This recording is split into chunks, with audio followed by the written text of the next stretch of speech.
વરસાદની સિઝન હોય ને એટલે આ ખાવા માટે અમદાવાદની અંદર તો લાઈનો લાગે છે. ચાલો બનાવીએ. બહુ જ મસ્ત એવી આજે આપણે મગની દાળની એક એવી વાનગી બનાવીશું જે બધાની જેટલી ફેવરેટ છે, તમારા ઘરે બને છે અને મારી ઘરે બને છે. તો મગની ફોતરાવાળી દાળ પણ લેવાય અને મગની ફોતરા વગરની પણ દાળ લઈ શકાય છે. તો જુઓ, અત્યારે મેં મેઝરિંગ કપથી પોણા કપ પ્રમાણે મગની જે ફોતરા વગરની દાળ આવે એ લીધી છે અને 2 ચમચી પ્રમાણે હું એમાં ચોખા ઉમેરું છું અને એનાથી છે ને ક્રિસ્પી થશે આ વાનગી. તો એક બાઉલમાં તેને ઉમેરી દેશું. પછી આપણે મગની દાળ અને ચોખાને ધોઈ લેવાના છે. તો હળવા હાથે તેને ઘસી લેશું અને 2-3 પાણી વડે તેને ધોઈ લેવાનું છે. ધોવા ખૂબ જરૂરી છે કેમ કે એમાં એક ડોળ રહેલો હોય છે, એ કાઢવો બહુ જરૂરી છે, નહીંતર એમાં સ્મેલ આવી જાય. તો હવે 2 થી 3 પાણી વડે મેં ધોઈ લીધા પછી તેની અંદર 1.5 કપ પ્રમાણે પાણી ઉમેર્યું છે. આપણે 3-4 કપ જેટલા કપથી દાળ લીધી છે એટલે 1.5 કપ જેટલું પાણી અહીં પરફેક્ટ છે. અને પાણી છે ને હુંફાળું ગરમ લેજો, તમારી આંગળી સાથે તમને ગરમ લાગવું જોઈએ થોડું, એવું લેવાનું છે. અને 2 કલાક તેને ઢાંકીને રાખીએ. 2 કલાક થઈ ગઈ છે અને જોઈએ તો દાળ છે સરસ રીતે જુઓ પલ્લીને મોટી થઈ ગઈ છે. અને મગની દાળને આમ પણ પરળતા વાર નથી લાગતી, તે પોચી હોય છે. અને જો ફ્રેન્ડ્સ, હવે એનું જે પાણી છે એ બધું જ આપણે કાઢી લેવાનું છે. એટલે કાણાવાળી છાવણી લેશું અને તેને નીતારીશું 5 મિનિટ માટે. પછી દાળ છે તેને મિક્સર જારમાં ઉમેરી દેશું. અત્યારે નાના જારમાં ઉમેરીએ એટલે સરસ એવી ગ્રાઇન્ડ થાય. મોટા જારમાં ઉમેરશો તો પ્રોસેસ કરવામાં વાર લાગશે. પછી જે પાણી નીતારેલું છે ને એમાંથી 1 જ ચમચી ઉમેરવાનું છે. પાણી ન ઉમેરો તો પણ ચાલે, પરંતુ 1 ચમચી ઉમેરશો એટલે પરફેક્ટ તમે તેને પીસી શકશો. અહીં પીસવામાં એ ધ્યાન રાખીશું કે એકદમ ઝીણી બારીક પેસ્ટ ન કરતાં થોડીક કણીવાળી રાખવાની છે. કણીવાળી રાખવાનું રીઝન એ છે કે વાનગી છે ને આપણે ક્રિસ્પી બનાવવાની છે. જો તમે એકદમ લીસી પેસ્ટ કરી નાખશો ને તો છે ને સોફ્ટ બનશે. આપણે સોફ્ટ અને ક્રિસ્પી બંને બનાવવાનું છે. જો ટેક્સચર આવું છે, સેજ આંગળી સાથે લ્યો તો તમને ઘસાવવું જોઈએ, કણીવાળું હોવું જોઈએ. હવે લસણનો એક ગાંઠિયો લઈ લેવાનો છે. 15 જેટલી કળી લેવાની છે. નથી ખાતા તો સ્કીપ કરી શકો છો. 2-3 આદુના ટુકડા લઈ લઈએ. આદુ ચડિયાતું હશે તો ટેસ્ટ સરસ આવશે. હવે લીલું મરચું અથવા લાલ મરચું કોઈ પણ તમે ઉપયોગમાં લઈ શકો છો. અત્યારે હાલ લાલ મરચું હતું ને મારી પાસે એટલે હું ઉપયોગમાં લઉં છું. અને જો લાલ નથી તો લીલું પણ ઉપયોગમાં લઈ શકાય. તીખું લેવાનું છે એ યાદ રાખજો.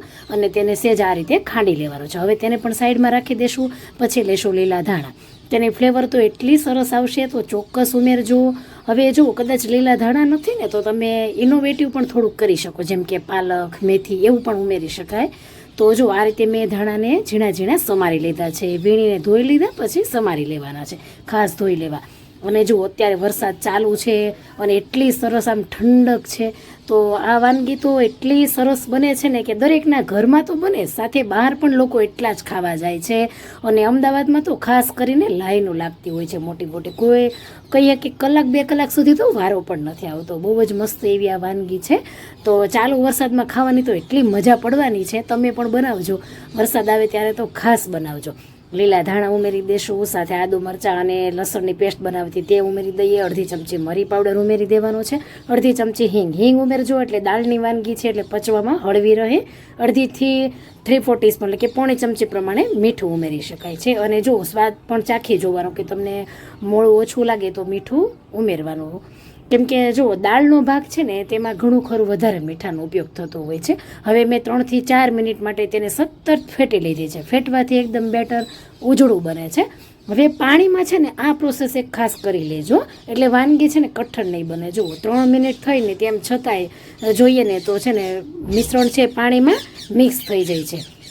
તો આ રીતે આપણે મિશ્રણ નથી બનાવવાનું. હજી હું 1 મિનિટ માટે તેને ફેટી લઉં છું. એટલે અહીં ટોટલ મેં 4 મિનિટ માટે તેને ફેટી લીધું છે. પછી ફરીથી પાણીમાં જોઈએ તો હવે પાણી ઉપર આ મિશ્રણ રહે છે. તો આવી રીતે રહેવું જોઈએ, એટલે કે તરવું જોઈએ. હવે એક ડુંગળી લઈ લઈએ અને તેની છાલ કાઢી લેશું અને તેને આપણે સ્લાઈસ કરવાની છે. જો અહીં છે ને આ વાનગી લસણ અને ડુંગળી વગર પણ ખાઈ શકાય છે. ન ખાતા હોય તેમને ડેફિનેટલી સ્કીપ કરી દેવાની. તેમ છતાંય આ વાનગીનો ટેસ્ટ બહુ સરસ આવે છે.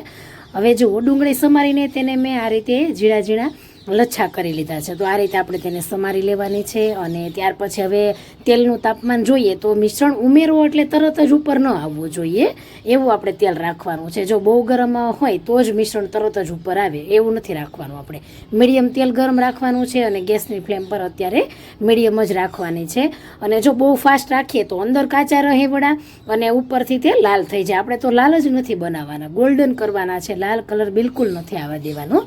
તો જો અત્યારે આછો ગોલ્ડન કલર આવી ગયો છે અને 3 જ મિનિટમાં આ વડા તળાઈ જતા હોય છે. ઉલટ પુલટ કરીને આવો આપણે તેનો કલર ઉજળો રહે એવી કોશિશ કરવાની છે. જો વધારે ડાર્ક થઈ જાય તો કઠણ બને છે. અને ફરીથી બીજી બેચ હું તળું છું. બહુ જ મસ્ત ગરમા ગરમ મગની દાળના વડા મેં બનાવ્યા છે. અને જો તમારા ઘરમાં પણ બનતા હોય ને તો મને કોમેન્ટમાં યસ લખજો, અને ક્યાંથી જોઈ રહ્યા છો એ તો ખાસ લખજો, એટલે મને તો ખૂબ ખુશી થશે કે મારો વિડીયો તમે જોઈ રહ્યા છો. તો લીલા મરચાં સાથે તો આ દાળવડા ખાવાની એટલી મજા પડે છે. આ દાળવડા સાથે નથી ચટણી જોતી, નથી કઢી જોતી, એમનેમ જ લોકો કાંદા અને મરચાં સાથે ખાતા હોય છે. ગરમા ગરમ જ ખાવાના હોય છે અને બહુ જ સ્વાદમાં મસ્ત બને છે. અને જો અત્યારે વરસાદ આવે છે ને, વરસાદમાં તો ખાવાની એટલી મજા પડે. ખાસ કરીને અમદાવાદના દાળવડા ખૂબ જ પ્રખ્યાત છે અને જાળીદાર એકદમ પોચા અને ક્રિસ્પી તો એટલા સરસ બન્યા છે ફ્રેન્ડ્સ, તમે જોઈ શકો છો કે એકદમ સરસ અંદરથી પોચા, ઉપરથી એટલા જ ક્રિસ્પી બન્યા છે અને ખાવામાં અને સ્વાદમાં તો કંઈ ન ઘટે એવા બન્યા છે. અને તમારે ત્યાં દાળવડા ક્યાંના ફેમસ છે એ પણ મને કોમેન્ટમાં કહેજો, એટલે મને પણ ખ્યાલ આવે. જોયું અને અવાજ સાંભળ્યો ને ફ્રેન્ડ્સ, કેટલા ક્રિસ્પી છે. મારા હસબન્ડને પણ એટલા જ ભાવ્યા અને મને તો એટલા ભાવ્યા ફ્રેન્ડ્સ કે એટલા મસ્ત બન્યા છે. મેં સ્પેશિયલી ચાખ્યા ને, એકદમ મસ્ત, કાંઈ ન ઘટે એવા, ખરેખર બહુ જ મસ્ત હતા. અને મારું ટેણિયું પણ જ્યારે સ્કૂલેથી આવ્યું ને ત્યારે મેં ગરમા ગરમ બનાવી દીધા ને, એટલે એણે પણ કીધું કે મમ્મી આ તો બહુ જ સરસ લાગે છે દાળ વડા. મેં કીધું વરસાદ આવે છે ને એની સાથે સાથે ગરમા ગરમ વડાનું કોમ્બિનેશન બહુ મસ્ત લાગે છે એમ. અને આ દાળ વડા જ્યારે તમે અમદાવાદમાં ખાઓ ને ત્યાં તમને ચટણી કે કઢી કે એવું કંઈ ન આપતા, મરચાં અને કાંદા સાથે ખવાય છે. તો ટ્રાય કરજો.